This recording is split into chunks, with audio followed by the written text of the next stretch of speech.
El Instituto Mexicano de la Radio presenta Nada sin nosotros ni nosotras. Un programa que informa sobre el ejercicio de los derechos de las personas en todos sus ámbitos. Nada sin nosotros ni nosotras. Con Sandy Choreño. Comenzamos.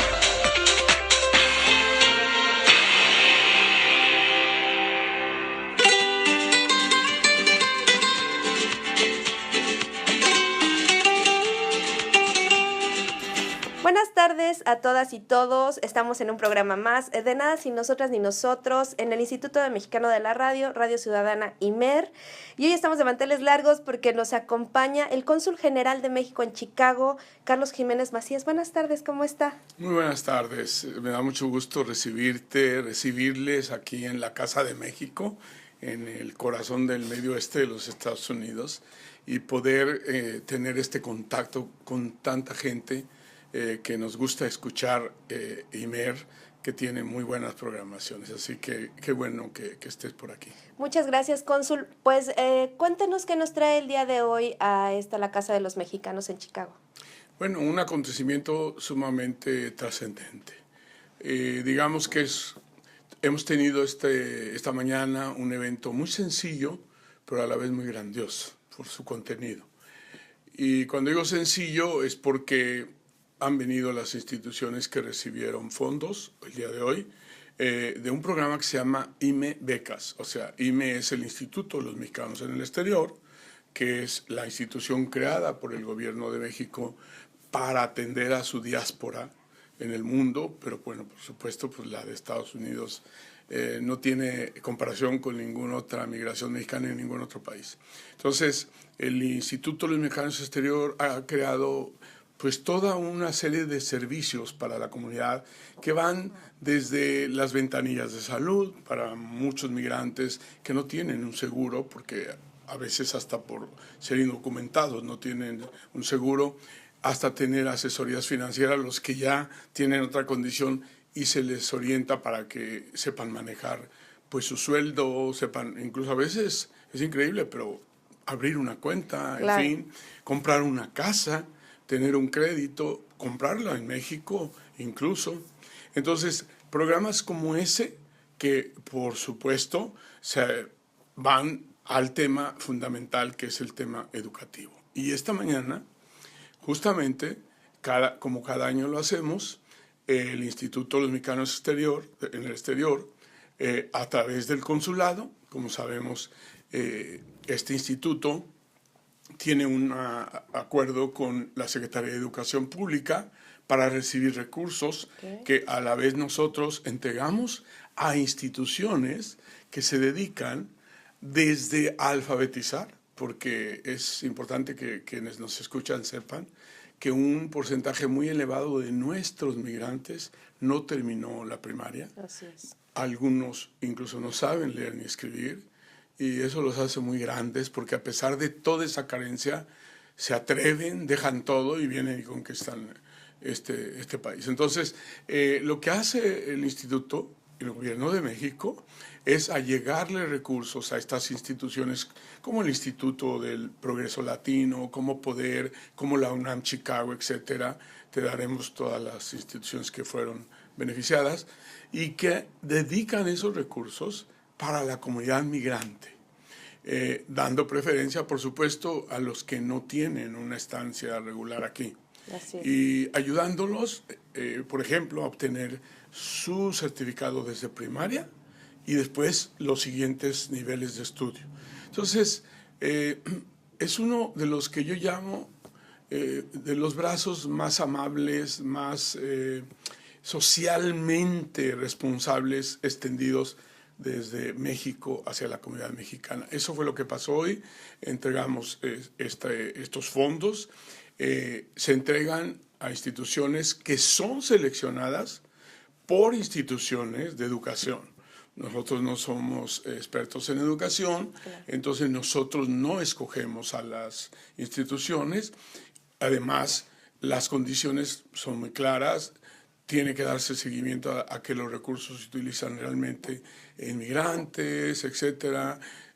Tienen que rendir cuentas. Es muy transparente, Y tuvimos hoy testimonios, por ejemplo, de una persona que cuando llegó aquí no había concluido sus estudios de primaria, terminó su primaria, después hizo su high school, después hizo lo que aquí llaman college o como bachillerato un poco más, y ahora él decía cuando habló que su vida cambió, porque ahora, puesto que tiene un mejor ingreso, un mejor trabajo, entonces ahora tiene más tiempo para su familia, decía él, ¿no? Porque antes, pues para más o menos librarla, tenía 2, 3 trabajos. Entonces, yo creo que es un esfuerzo muy bonito, muy valioso, y que es el mejor que podemos hacer, porque todo lo que apuesta a la educación apuesta al futuro, a un mejor futuro. Claro, estos recursos, entiendo, como lo comentaba, son federales. Sí. ¿Qué cantidad de partida estamos hablando? Bueno, ¿Y cómo se reparte entre instituciones? Esta vez se entregaron $110,000, pero, por ejemplo, el año pasado tuvimos un recurso adicional que llegó de una organización en lo que llaman aquí sin fines de lucro o no for profit, y que hicieron una aportación muy importante que rebasó los $500,000, por ejemplo. Entonces va variando y específicamente se asigna por estudiante, ¿no? Lo que requeriría esta persona para poder dedicar ese tiempo a estudiar. Entonces está muy canalizado y muy bien direccionado el uso del recurso y muy transparente. Es lo que le íbamos a preguntar respecto a la transparencia. ¿Cómo se le da un seguimiento posterior para saber cómo estuvo destinado cada dólar? La institución, por ejemplo, vuelvo al ejemplo porque es el más antiguo de las instituciones que han recibido recursos, que es el Instituto del Progreso Latino, por ejemplo, hace muchas cosas, no solo cuida la educación o se preocupa por la educación. Ellos hacen trabajo para que las personas que ya tienen una residencia legal den el paso a ser ciudadanos. Luego entonces les enseñan inglés, porque deben presentar un examen en inglés, ¿no? Por ejemplo, entonces ellos hacen lo que llaman aquí ciudadanía, o sea, ayudan, y eso cuesta, entonces ellos lo pagan. El instituto, porque no todo el mundo puede pagar lo que cuesta hacerse ciudadano, ¿no? Pero a veces incluso más que el recurso, pues el aprender el idioma.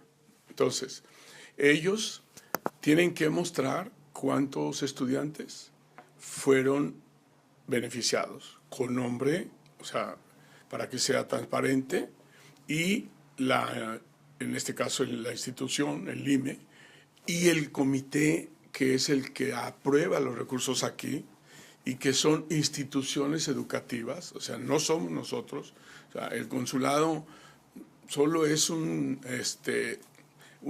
gestor, pero la decisión la toman instituciones que han recibido también fondos o instituciones que aun cuando no los han recibido se dedican a eso. Y entonces ellos escogen.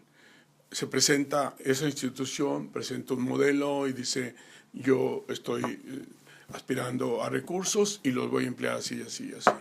Y luego tiene que dar cuenta, porque después todo esto va hasta México, para que la función pública allá pueda revisar que se hizo el uso debido de estos recursos. Pues vamos a ir a un corte, les vamos a pedir por favor que nos sintonicen, tanto en 660 de AM como en 107.9 de FM, y que nos busquen también en redes sociales como Nada Sin Nosotros, en Facebook y en Twitter como @sinnosotros_no. Vamos a ir a un corte, pero regresando le vamos a preguntar al cónsul Carlos Jiménez Macías cómo ha sido su experiencia en este consulado. No se despeguen, estamos en Nada Sin Nosotras ni Nosotros.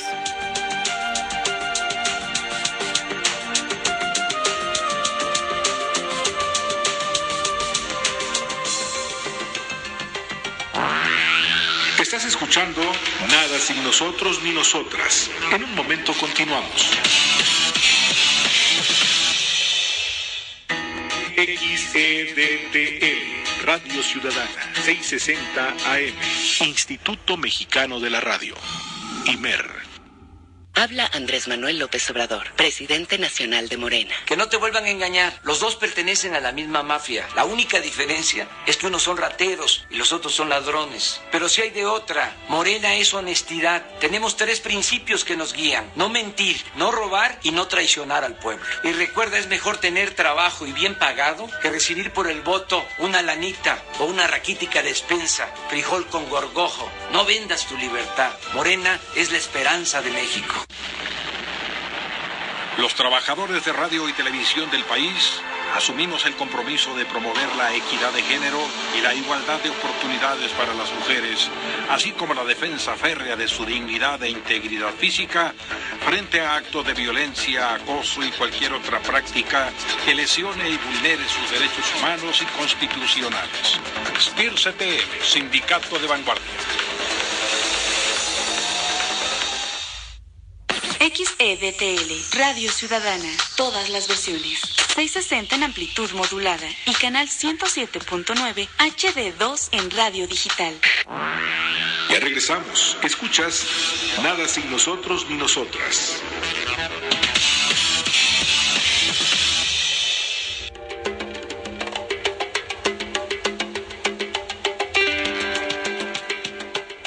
Nos encontramos, como les comentaba, con el cónsul general de México en Chicago, Carlos Jiménez Macías, muy contentas y contentos porque estamos hablando de la comunidad migrante, de los derechos de la comunidad migrante y de un acontecimiento muy importante el día de hoy en el que se entregaron becas para alfabetización, para educación, lo cual nos llena de muchísimo orgullo porque pues es un paso más para la ayuda de los migrantes. Entonces, cónsul, le comentaba antes del corte, le preguntaba que nos dijera cómo ha sido su experiencia en el consulado de México en Chicago. Bueno, yo te podría decir en una palabra, pero por supuesto voy a decir más cosas, que ha sido maravillosa, por 2 razones fundamentales. Toda mi vida he estado vinculado a la migración por familia. Soy parte de una familia migrante, tengo 3 hermanos que llevan casi 40 años por acá. Yo fui migrante, entonces para mí el haber sido nombrado por el presidente Enrique Peña Nieto cónsul general de México en Chicago fue la mayor distinción que me pudieron dar, por lo mismo, ¿no? O sea, regresar a este lugar que me vio venir a trabajar en un restaurante, a trabajar en los jardines, arreglándolos, ¿no? Como representante de mi país, es la experiencia más maravillosa. Esa es por una parte. Y la otra, porque durante toda mi vida como figura pública, he tenido la pasión por todos los temas internacionales. Entonces, durante mi estancia como senador, presidí la Comisión de Relaciones Exteriores, la Comisión de Asia-Pacífico, fui el que presidió la delegación ante el Parlamento Europeo, etc. Y tuve la fortuna, después de muchos años, que un mexicano pudiera dirigir el GRULA, que es el Grupo Latinoamericano y del Caribe de la Unión Interparlamentaria Mundial. Un poco para nuestro público, es como la ONU, la Organización de Naciones Unidas, pero de los parlamentos. Bueno, entonces para mí poder concretar toda esta experiencia de vida después en una función pública como es esta, pues ha sido una experiencia impresionante. Aún siendo parte de una familia migrante, aún yo mismo habiendo estado aquí como migrante, perdí la dimensión de lo que es este fenómeno importantísimo. Entonces, muy breve, quiero que el público, porque a veces, y yo lo vivía allá, estamos muy distantes de lo que es esta comunidad migrante, que es fundamental para la vida del país.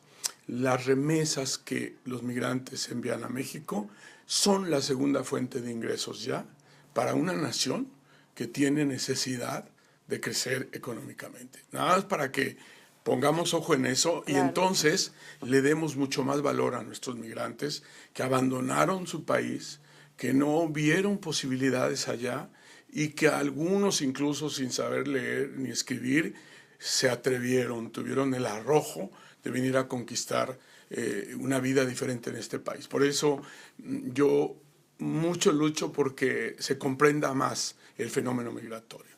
Entonces, para que tengan una idea, en Estados Unidos viven 35 millones de mexicanos. Es otro México. Claro. Por lo tanto, nosotros como mexicanos de allá, de México, allá detrás de la frontera, tenemos que pensar como un país binacional, desde cada uno como ciudadano hasta los gobiernos municipales, estatales y el federal, cada vez más concebirnos más como una comunidad binacional. Si somos un país que tiene fuera de su país a 35 millones de personas, pues es otro país. En los últimos años hemos estado entre el primero y el tercer lugar, según Naciones Unidas, como país migrante en el mundo, solo después de China y la India. Esto no sé si tendríamos que verlo como un privilegio o al revés, pero bueno. Son las cifras. Entonces son las cifras. Y para que también un poco entiendan, aquí, en esta circunscripción que yo tengo el honor de estar al frente de ella, con este consulado tenemos 4 consulados, pequeños consuladitos, digo yo, porque son chiquitos, que se llaman consulados de carrera. Y estos consulados, pues tenemos uno en Detroit, otro en St. Paul, otro en Indianápolis y ahora uno en Milwaukee. O sea, cubrimos 9 estados del medio oeste de los Estados Unidos. En este territorio que mencioné hay 3,5 millones de mexicanos. Estamos entre el segundo y tercer lugar de todos los 50 consulados que tiene México en Estados Unidos, y aprovecho también para hacer un comercial. Somos el país en el mundo, ningún otro país ni Estados Unidos, que tiene una cantidad tan grande de consulados en otro país, nada más. Por supuesto, por ejemplo, Estados Unidos tiene muchísimos más en todo el mundo, pero en un solo país, solo México tiene 50 consulados en la Unión Americana. Eso es impresionante, Claro, nada más es de un oírlo, esfuerzo impresionante. en fin. Entonces, ¿qué ha significado fundamentalmente? Un esfuerzo muy importante porque nuestra comunidad sienta más cercano a su gobierno, porque sienta que el gobierno es capaz de extender una mano hasta acá para decir, aquí estoy también, y que los consulados dejen de ser una oficina de trámite de documentos y que tengan mucha más alma y corazón para hacer muchas otras cosas que están haciendo hoy todos los consulados, no solo nosotros. Temas de protección, tenemos un área de protección. Aquí estamos con la comunidad desde que podemos trasladar los restos de un migrante, apoyar económicamente para que se haga, hasta ayudar a regularizar la situación legal de alguien, proteger a los niños que nacieron acá, pero sus padres son indocumentados y que si son deportados los separan, protegiéndolos, haciéndolos mexicanos para que tengan su doble nacionalidad, invitando a los papás a que hagan una custodia, concedan, nosotros lo hacemos, para que en caso de que eso suceda, sus hijos no vayan a dar a una casa de las que tiene el gobierno.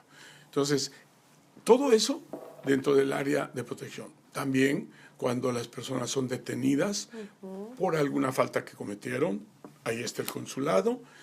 Un proceso de información muy grande que hemos tenido, en el cual le hemos llamado, porque es un programa que echó a andar el presidente Enrique Peña y el canciller, que se llama Conoce tus derechos.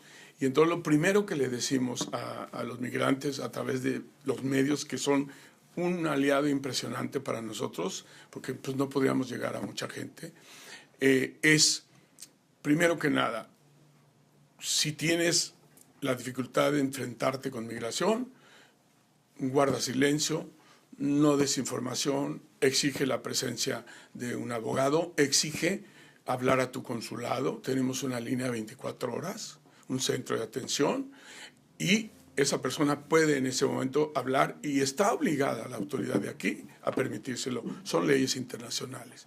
Entonces, y luego nosotros les decimos que siempre pidan ser llevados a un tribunal, o sea, una corte, que aquí le llaman a todas ellas, aunque sean pequeñas, son cortes, aunque sean locales, a una corte migratoria, porque en este país hay cortes específicas para los temas migratorios. ¿Por qué? Porque ahí va a poder defenderse, tener un abogado, permanecer, no ser deportado de inmediato, etcétera, ¿no? Entonces, ese proceso de educación nosotros le llamamos conocer tus derechos. No abras la puerta si llega a migración y no te muestra una orden firmada con tu nombre por la ventana o por abajo, porque si abres, si no la llevan, te van a detener. Y claro. Entonces, hemos tenido, pues desde que, tengo que decirlo, desde que empezó la campaña al presidente de este país, por todo lo que oíamos, por cómo veníamos, todo lo que se venía, tuvimos que entrar en un proceso de educación con nuestra gente, decirles, cuidado, ustedes tienen derechos. O sea, el ser indocumentado no te libra de tener protegidos tus derechos humanos. Y entonces no pueden ser vulnerados, aun que no tengas una estancia legal en este país. Entonces, todo eso, pasando por lo que te dije hace rato, educación, salud, incluso actividades culturales, todas las gamas de la atención a la comunidad. Esa es mi experiencia. Es extraordinaria, es muy activa. Yo toda mi vida he sido más bien, he tenido liderazgo, yo he sido político. Entonces yo creo que el mejor espacio para un cónsul es justamente la comunidad, porque haz de cuenta, aquí todo el día hago política, porque todo el día tengo contacto con la comunidad, con las dirigencias. Tenemos comunidades muy grandes, especialmente la michoacana, que es enorme, después la guerrerense, la zacatecana, la jalisciense, en fin. Y entonces hay muchas organizaciones, más de 300 clubs y 15 federaciones. Pues con todos ellos nos la pasamos compartiendo, ayudándolos, orientándolos en los programas que puedan hacer. Hace rato comentaste algo importantísimo en el tema educativo, pero también lo hacemos en otro.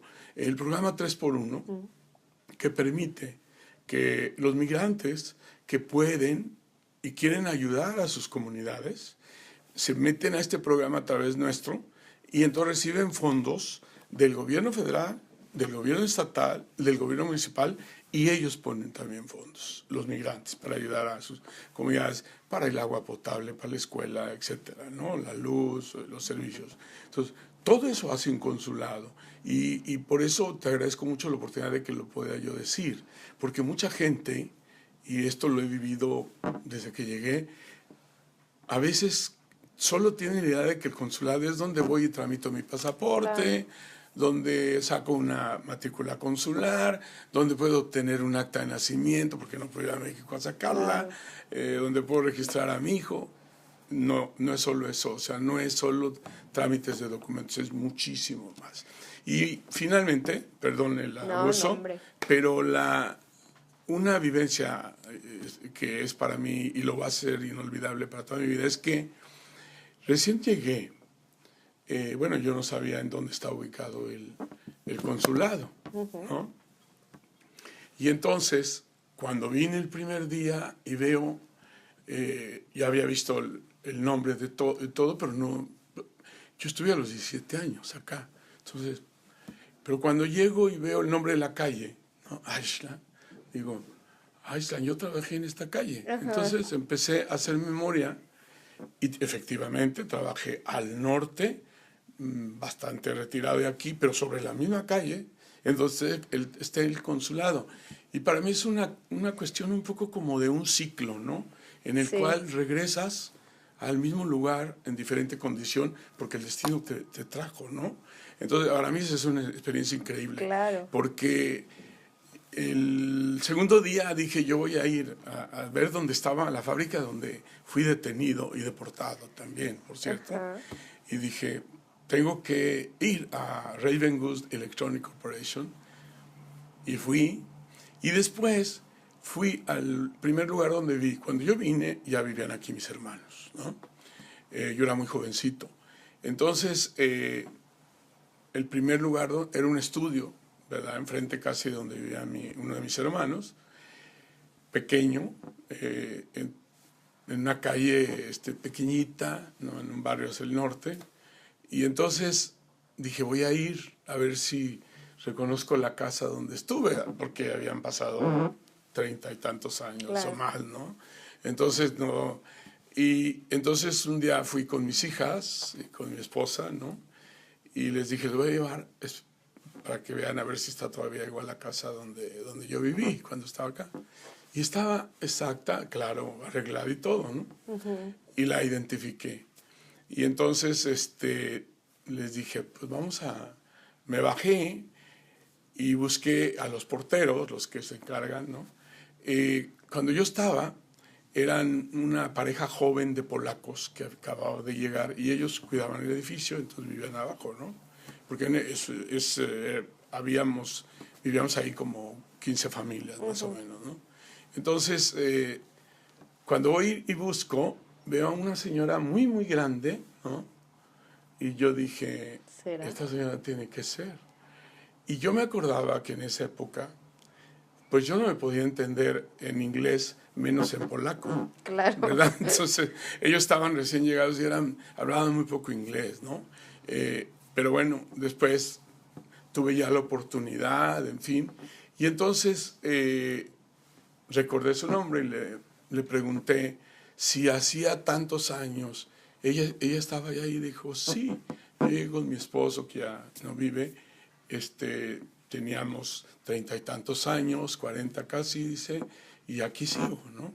Entonces le dije, pues yo vivía acá arriba, en el estudio del primer piso.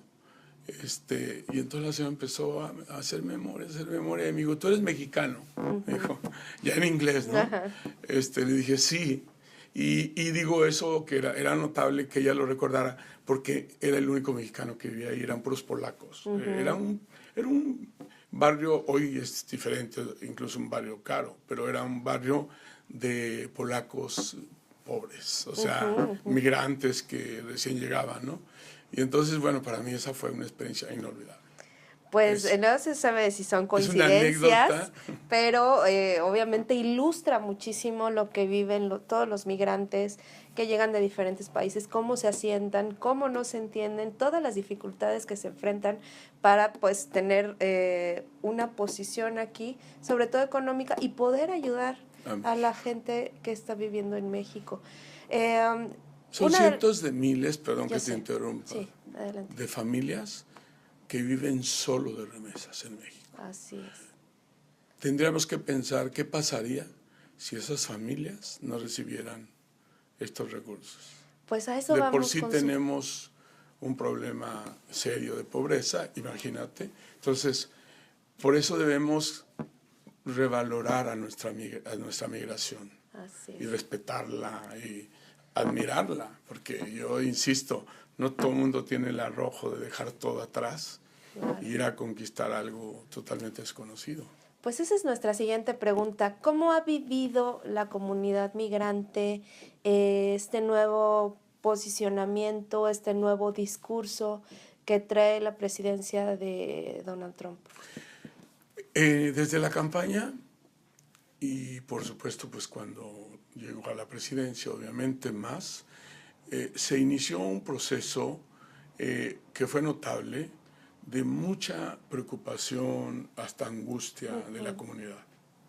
Una comunidad que por primera vez en muchísimos años, porque déjame decirte que este estado ya es, por ejemplo, santuario de migrantes, ¿verdad? Hay una ley que se llama Trust Act, entonces ya hay protección de alguna manera, o sea, la policía no comparte información con migración, etcétera, ¿no? Chicago es de las más antiguas metrópolis de Estados Unidos que es santuario de migrantes. Entonces, de alguna manera, estamos aquí en Illinois, sobre todo, porque Indiana son más antimigrantes, ¿verdad? En Wisconsin son también más amigables, pero sobre todo aquí, donde los migrantes no van en la calle asustados de que de repente los van a parar y les van a pedir papeles. Aquí eso no se permite. O sea, un agente de migración no puede simplemente llegar y pararte y decirte, deme sus papeles, como tienes que haber incurrido en algo para que él sí te pueda pedir si es un agente migratorio. Pero si es un policía, tiene prohibido pedirte tu condición migratoria, ¿no? Entonces, frente a ese escenario que era muy bueno, digamos, de repente viene un discurso así y obviamente nuestra comunidad empezó a vivir una etapa primero, de sentirse maltratada, de sentirse menospreciada y mal calificada, además, ¿no? La comunidad migrante mexicana aporta el 8% del Producto Interno Bruto de este país. No es cualquier cosa. Para que te des una idea, 1 de cada 6 negocios que se abren, entre pequeños, medianos y un poco grandes, pertenece a algún migrante, especialmente mexicanos, porque la migración mexicana aquí es el 90% de toda la migración, ¿no? Entonces, es una comunidad que le ha dado mucho a este país. O sea, este discurso de que vienen y quitan empleos no es verdad. O sea, puede serlo, pero mínimamente. ¿Por qué? Porque también es cierto que nuestra comunidad cada vez se empodera más, se prepara y entonces va escalando a posiciones que efectivamente puede ser que sí le compite, ¿no? Pero no hace mucho en Wisconsin visité unas granjas lecheras impresionantes, con miles de trabajadores, ¿no? De lo más moderno. Y lo hicimos un grupo de cónsules latinoamericanos. Y entonces, el mero de una de ellas, conversando con él, le pregunté directamente, le dije, ¿usted cuántos empleos cree que han perdido los norteamericanos por tantos mexicanos? Eran casi mexicanos.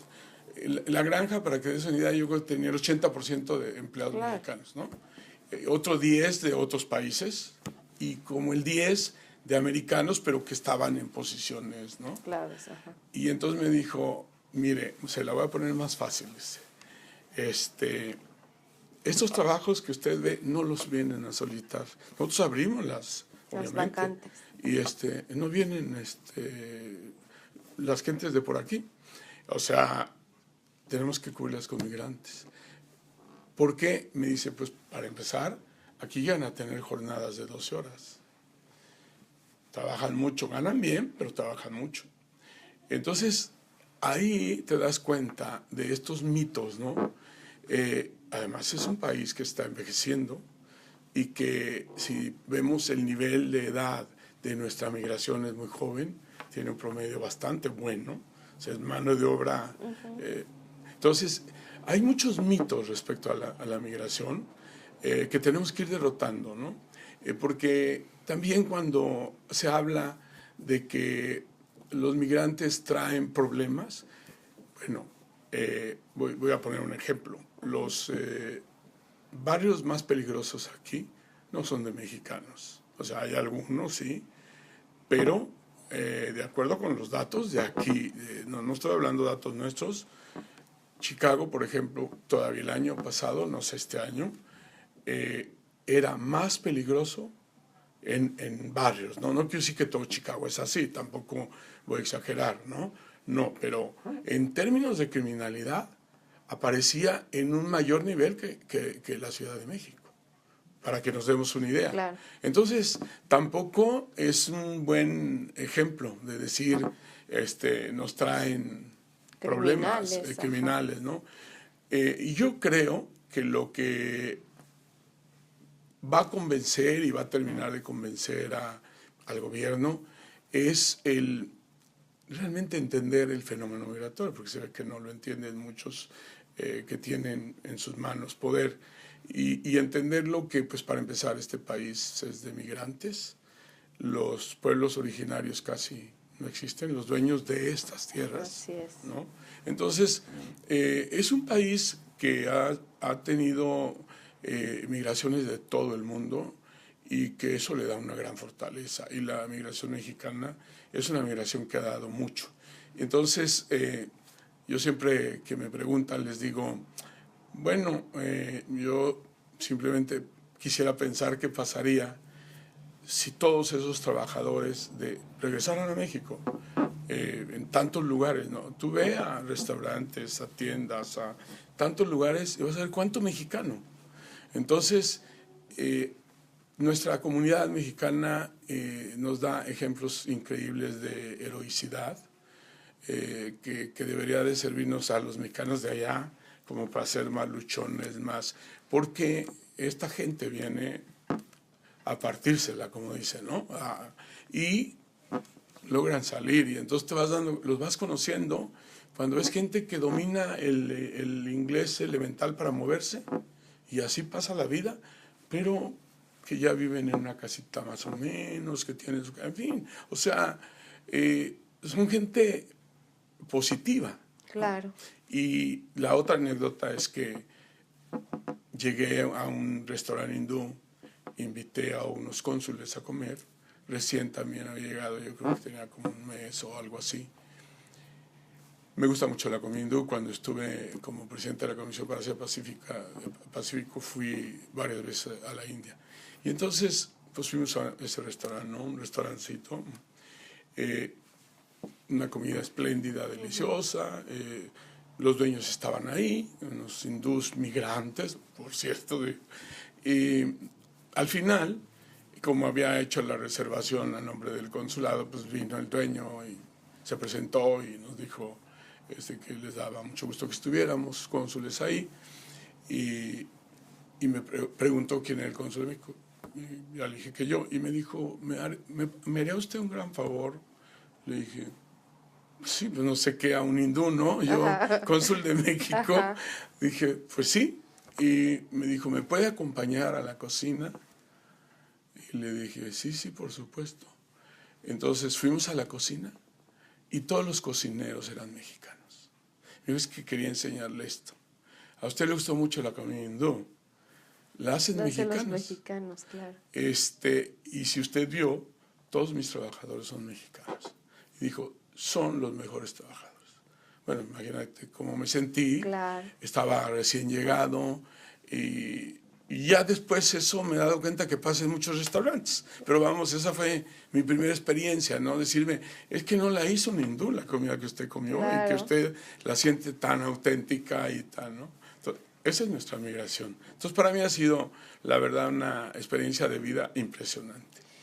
Cónsul, hemos sido testigos en particular de una reunión que se tuvo con Miguel Ángel Mancera aquí, me parece que en noviembre del año pasado. Sí. También estuvo el gobernador de Michoacán. ¿Cuáles serían los retos que tendrían que enfrentar las y los mexicanos en caso de una inminente deportación? Es muy buena pregunta. Efectivamente, nosotros hemos recibido, por decirte algo, en los últimos 2 años, 7, 8 gobernadores de todos los partidos, entre ellos, por cierto, el jefe de gobierno. Y también es importante que sepas que aquí hay 8 oficinas de gobiernos estatales. O sea, aquí, por ejemplo, tenemos 2, Durango y Estado de México, que está acá. Y son oficinas de los gobiernos. Y eso me parece muy buena decisión, porque esos estados tienen una cantidad impresionante de inmigrantes. Se están beneficiando esos estados del aporte de los migrantes. Entonces, qué bueno que esos gobiernos se acercan, ¿no? Claro. Que aparte es su obligación. Sí, la Ciudad de México tiene también su representación. Y entonces han creado programas. Por ejemplo, el gobierno del Distrito Federal, hay que decirlo, creó un programa especial de retorno. Pero también el gobierno federal, como sabes, creó el programa Somos Mexicanos, que está diseñado especialmente para recibir a todos nuestros migrantes en retorno y que incluye desde traslado, o sea, desde que son deportados, son recibidos por autoridades mexicanas y ya del lado de la frontera nuestra, y son acompañados hasta sus lugares de origen, son llevados o a otros lugares que deseen ir. Se les dan servicios médicos, se les orienta para buscar empleo, y se les ayuda incluso porque hay convenios con empresas y muchos deportados tienen un nivel de inglés bueno, ¿no? Y entonces es una herramienta más. Entonces el programa está diseñado para que alguien pues que tiene que abandonar este país y que ha pasado tantos años acá y que está tan desconectado de allá, pues el gobierno se encarga un poco de ayudarlo a volver a integrarse, ¿no? Y me parece que eso es muy bien. Eso es lo que deben hacer los estados, estar preparados.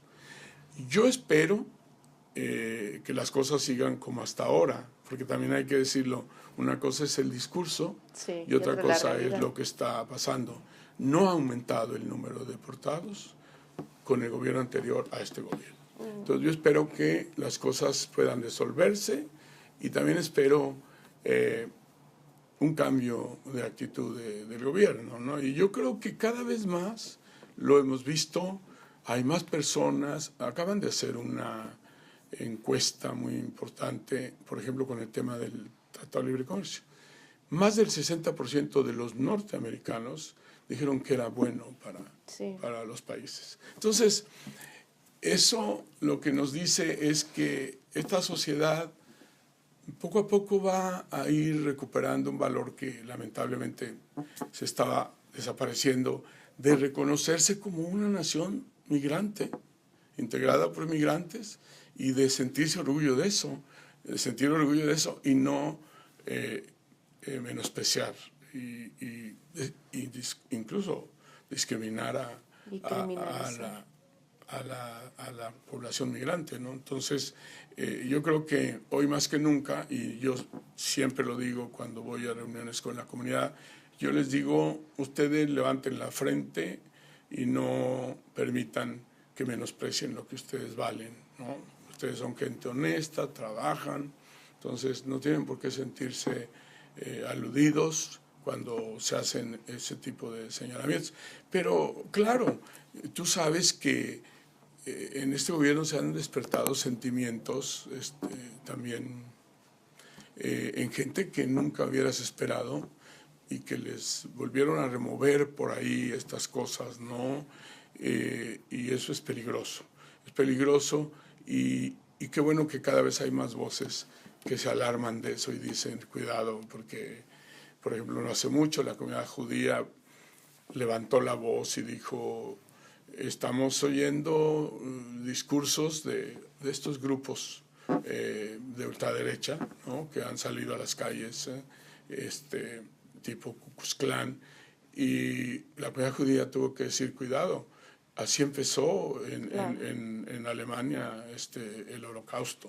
O sea, estamos diciendo... Sí, no es cosa menor. No paren eso, o sea, no... Y eso creo que al final la razón se va a imponer.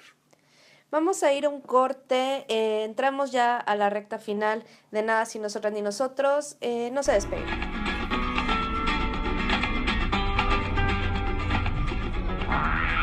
Estás escuchando Nada Sin Nosotros Ni Nosotras. En un momento continuamos. XEDTL, Radio Ciudadana, 660 AM, Instituto Mexicano de la Radio, IMER. Una nueva constitución para la Ciudad de México. Para que tengas aire limpio, un transporte digno, de calidad y que no te falte el agua las 24 horas del día. Para tener un mejor presupuesto, mejores servicios públicos y por fin tener áreas verdes. Para que los gobernantes rindan cuentas. Y sobre todo va a servir para combatir la impunidad. Estamos frente a una gran oportunidad para construir una nueva historia para la ciudad. Y contigo lo haremos mejor. PAN. 21 de abril de 1914, fecha histórica en la que marinos y valientes hombres y mujeres del pueblo se unieron en la gesta heroica en defensa del puerto de Veracruz. Hoy, como hace más de 100 años, la Secretaría de Marina Armada de México es garante de la soberanía nacional, protegiéndote a ti y a México. La Marina cerca de ti. Secretaría de Marina. Radio Ciudadana, 660 AM. Todas las versiones. Ya regresamos. Escuchas Nada sin nosotros ni nosotras.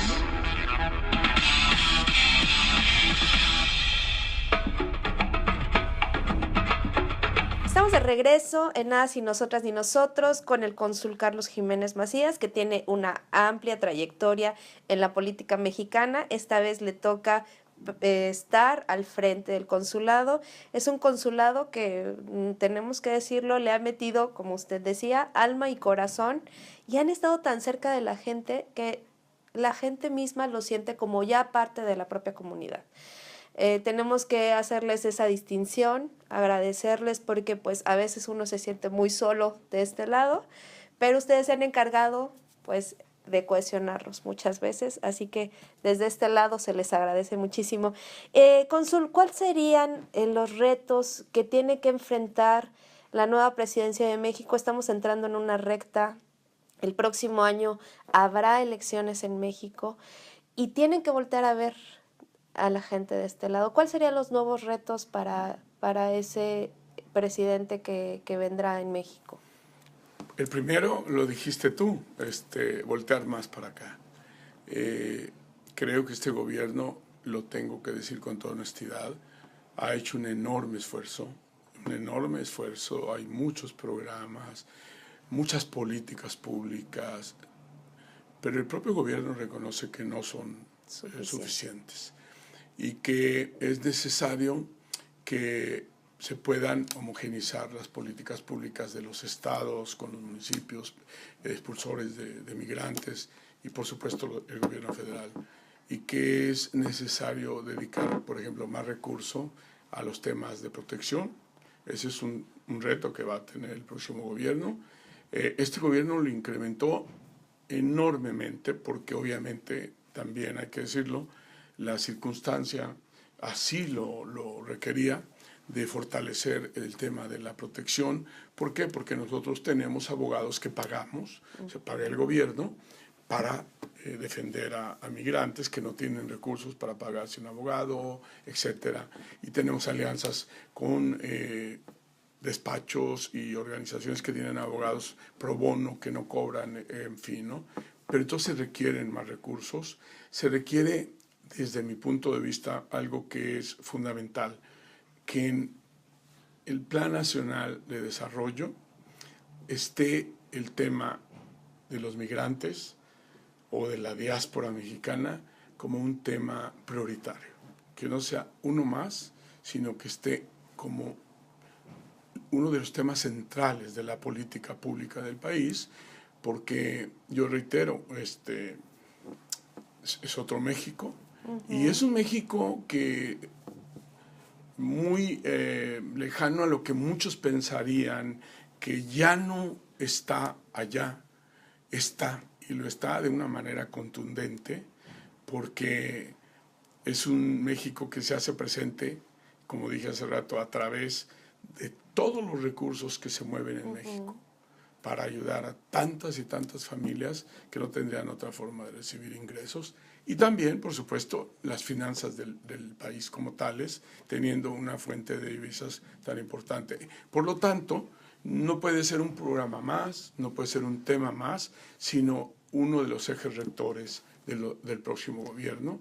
Y creo que está sentado ya el precedente por este gobierno. Creo que, de hecho, también hay que reconocer que anteriormente se hicieron esfuerzos. Por ejemplo, este Instituto de los Mexicanos del Exterior pues nace en el gobierno del presidente Fox, ¿no? Pero realmente en este gobierno se le ha dado un relanzamiento muy importante y también en este gobierno se han fortalecido mucho las políticas desde desde los servicios consulares, en todas las ramas. Por supuesto, casi no mencioné documentación, pero nosotros atendemos un promedio de 600 personas al día aquí, para que se dé una idea en nuestro auditorio. Entonces, sí, y entonces podrán darse cuenta que no es lo mismo como en algunos años pasados venir y tener que esperar para que te hicieran tus trámites 3 horas y media, 4, a ahora durar 1 hora máximo y irte con tus documentos desde que entras. ¿Por qué? Pues porque la Cancillería y el Gobierno de México impulsaron un programa de modernización y de innovación impresionante que nos ha puesto a la vanguardia en materia de documentación. Tenemos hoy por hoy, eso dicho incluso por el gobierno de Estados Unidos, la matrícula consular más segura por todos los candados que tiene, y nuestro pasaporte es de los más avanzados.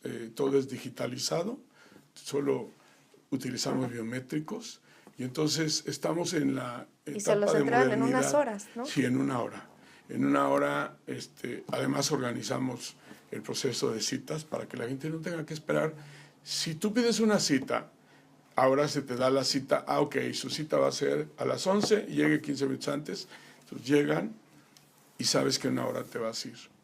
Y también cambió toda la logística, evitando que las personas pierdan más tiempo del necesario cuando no cumplen los requisitos para un documento, y para eso se establecieron filtros que permiten que desde que llegas sepas si vas o no a hacer el trámite, y si no, pues de una vez te dicen, fíjese que le falta esto, etcétera, ¿no? Entonces, en materia de documentación somos seguramente uno de los países más avanzados, y tenemos, por cierto, el privilegio de ser el único consulado, porque incluso Estados Unidos no te entrega un pasaporte el mismo día que lo tramitas. Nosotros sí. El día que tú vienes, te vas con tu pasaporte, sí. Y si quisiste tramitar tu matrícula, te vas con tu matrícula consular, y además si quisiste sacar una copia de tu acta de nacimiento, la puedes sacar porque ya estamos conectados, ¿no? O sea, puedes hacer todo eso y también hacer tu registro del INE, de la credencial para votar. Entonces, que por cierto me habías hecho ese comentario antes también. Entonces, estamos nosotros registrando, y el INE es encargada de enviarles sus credenciales de elector. Todo eso es el nuevo modelo de atención a nuestra comunidad. Bueno, aún así, que es muy bueno, creo que puede ser todavía mejor. Y ese es el reto justamente para el próximo gobierno, porque hay una deuda, es una deuda muy grande con la comunidad migrante. Así y hay que tratar de irla pagando, ¿no? Muy bien. Respecto a estos retos que tienen los candidatos a la elección presidencial, ¿ustedes generarán reuniones, tendrán reuniones con ellos para platicar directamente de lo que pasa? ¿Serán públicas? ¿Serán privadas? Pero me parece que sí tendrían que enterarse de primera mano. Me parece que va a ser fundamental que los partidos políticos, los candidatos, aún los que no tengan partido, establezcan un compromiso. Se acerquen a la comunidad migrante y establezcan compromisos con la comunidad, porque no solo porque ahora pueden votar desde acá, sino porque influyen en el voto de allá. O sea, pues, claro. El hermano le habla a su familia porque es la que les está mandando el dinero, claro. Y le dice, oye, no van a votar por... ¿no? Tal. Como pasa. Entonces, yo creo que el INE va a tener que tomar acuerdos de cómo van a poder los candidatos y los partidos hacer una presencia que respete, obviamente, también las leyes de este país, claro. Pero que permita que se den acercamientos. Pueden ser aquí, que es para empezar, el consulado es un espacio donde puede venir un candidato y no pasa nada. A lo mejor un candidato no puede estar ahí haciendo un mitin en la calle, claro. Pero por supuesto sí puede venir a dialogar con... De hecho, recientemente estuvo Andrés Manuel López Obrador aquí en Chicago, Entonces, pues creo que todos los partidos y candidatos van a tener un enorme desafío con la comunidad migrante, que cada vez crece más la que se interesa por votar.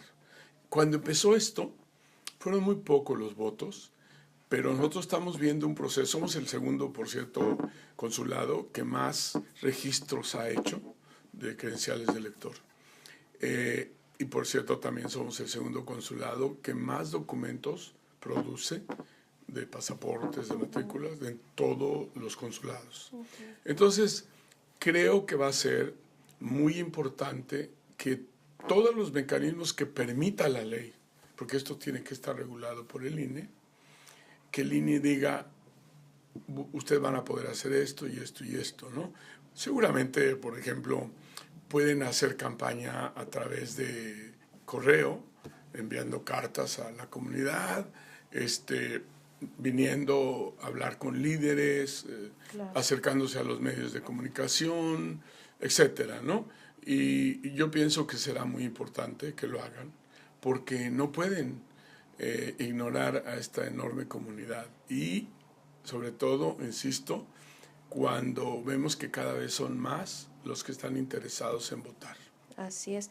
Pues la idea sería que se generen las condiciones para que a través de a lo mejor sencillas preguntas, algunos tópicos, se les pueda decir también cuáles son las inquietudes de la gente que va a votar desde aquí. Que la escuchen, ¿no? Claro. No, que escuchen a la gente, porque esta gente les va a hablar como mexicanos que siguen siendo, algunos que son ya binacionales, o sea, que tienen las dos nacionalidades, y algunos incluso que nacieron aquí y que están en proceso para tener su nacionalidad mexicana. Entonces, ese es un público que no pueden dejar de lado.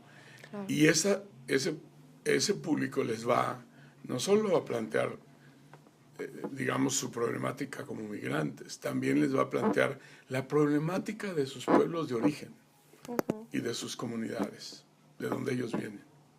Pues va a ser algo, me parece primordial, se tendrá que generar, y yo creo que también los líderes de diferentes comunidades van a estar al pendiente de eso. Cerremos el programa, cónsul, primero agradeciéndoles que nos hayan abierto la puerta de aquí de la Casa de los Mexicanos en Chicago. ¿Qué tienen para los siguientes días? ¿Qué viene para el consulado? ¿Qué es lo importante para ustedes? Estamos en una campaña que es realmente primordial. Ahora que uno está atento a las noticias, se da cuenta qué terrible es este tema de la violencia contra las mujeres y sobre todo, pues todo lo que se ha venido saliendo a la opinión pública cuando las mujeres se han atrevido, ¿no? Porque también el acoso sexual es una manera de violencia, es una forma de violencia hacia las mujeres.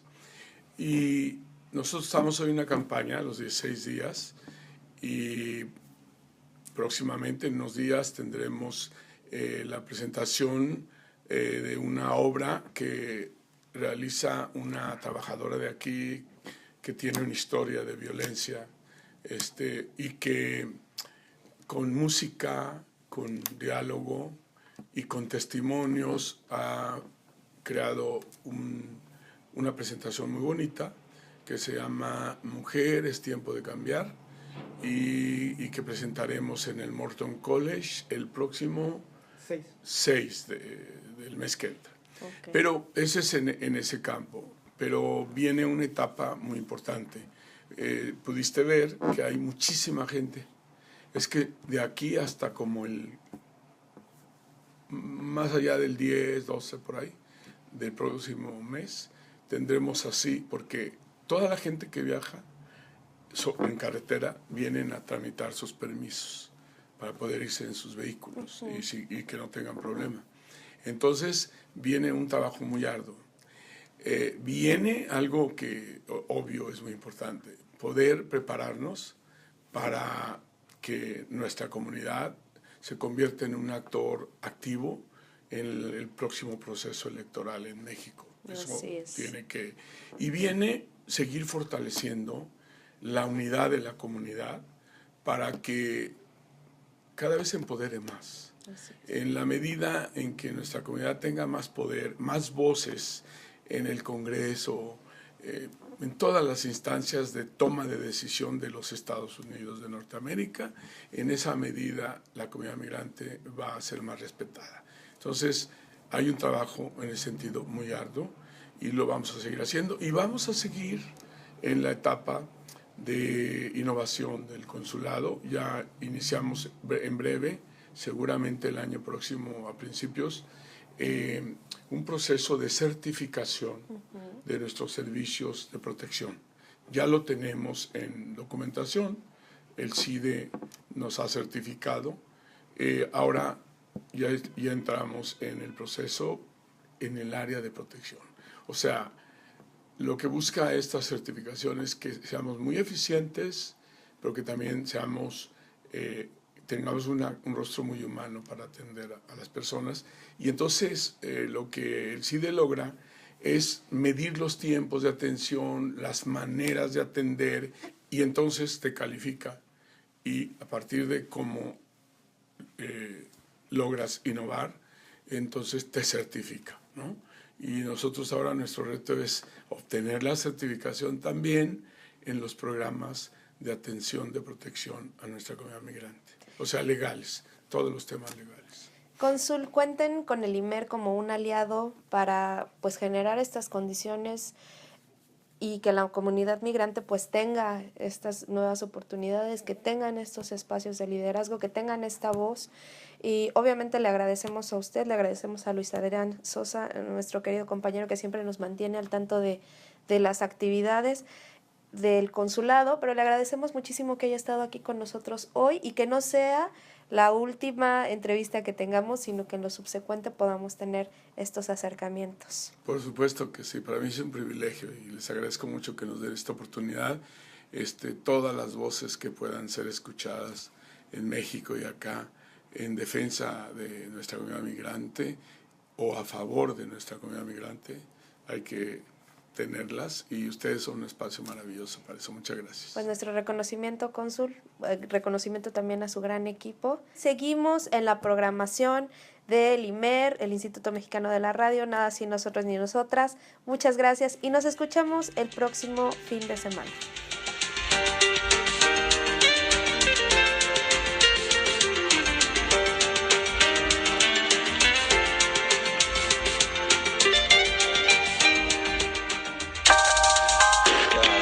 El Instituto Mexicano de la Radio presentó Nada sin nosotros ni nosotras, un programa que informa sobre el ejercicio de los derechos de las personas en todos sus ámbitos. Nada sin nosotros, con Sandy Choreño, por Radio Ciudadana 660 AM. Instituto Mexicano de la Radio.